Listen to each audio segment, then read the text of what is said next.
So, no, it's not over for you. So, basically, after you finished taking your urine drug screen and you didn't do well, you pissed hot, as they say, the next thing you're going to do is you're going to ask them within 72 hours to do a retest on your other sample, because we all get two samples. They split the sample whenever you go in and you do your urine test. So once they test the second sample and it's official, you did piss hot, the next thing you're going to do is reach out to a DOT SAP representative, and then they'll let you know the steps to go forward next. But I can give you an overview. First things first, you're going to have to be reduced to taking randoms for the next 12 months to 60 months at their leisure, whenever they feel like it. Meaning they can call you up on a random Tuesday and say, hey, we need you to go and do your DOT screen, and you have to piss clean for the next 12 to 60 months. They're going to put you in the SAP program.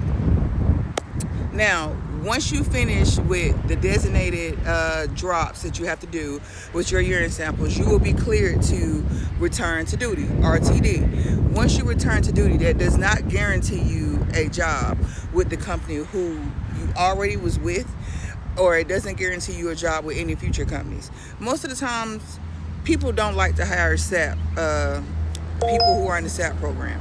So it could be a little difficult, it could be a little hard for you. But at the end of the day, that does not mean to quit or to give up, because where there's a will, there's definitely a way. And somebody will eventually hire you. I've heard people in the comments say that they was able to secure gainful employment after failing a urine sample.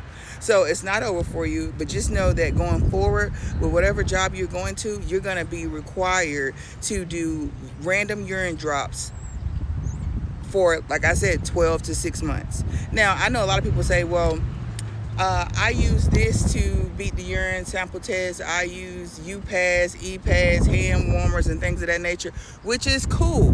But everybody is not going to get through on it. Some people are going to mess that up. You could deal, sometimes the urine may not be hot enough. It has to be between 90 and 100 degrees.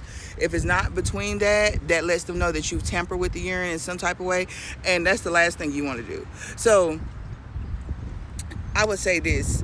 If you're going to be in the commercial vehicle career, whether that's 18-wheelers, buses, tanker endorsements, or whatever you're going to be doing, first thing you want to do is let go of using things that could cause you to piss hot. You get what I'm saying? And we all know what the major thing is that people like to use that usually gets them a failed urine screen.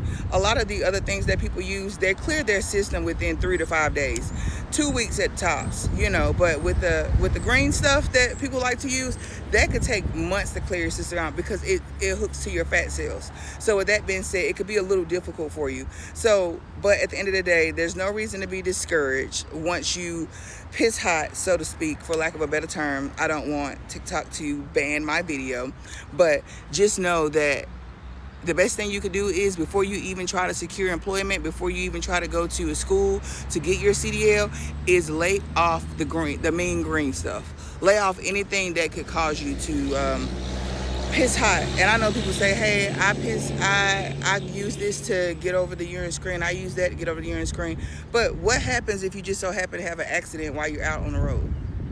What just so happens? You don't have the time to go to a smoke shop and get some detox, and a lot of that stuff doesn't even work. You're just wasting your money, and it has to be done in a certain time period. You may not have enough time to do that, and you can't go to your cousin, your little cousin, your uncle, your aunt who doesn't smoke or do things of that nature. You don't have the time to do that. Now you're up shit creek without a paddle. You get what I'm saying? So the best thing you can always do is just focus on your career. Stay out of situations that could cause you to lose your job, because at the end of the day, you can't buy mean green without green. You can't buy clothes, you can't get fresh, you can't put jewelry, you can't pay for your cars, you can't pay for your house, you can't take care of your children, you can't take care of yourself without money. So that's the first thing we need to always make sure we're securing the bag. You understand what I'm saying? But that's how you do that.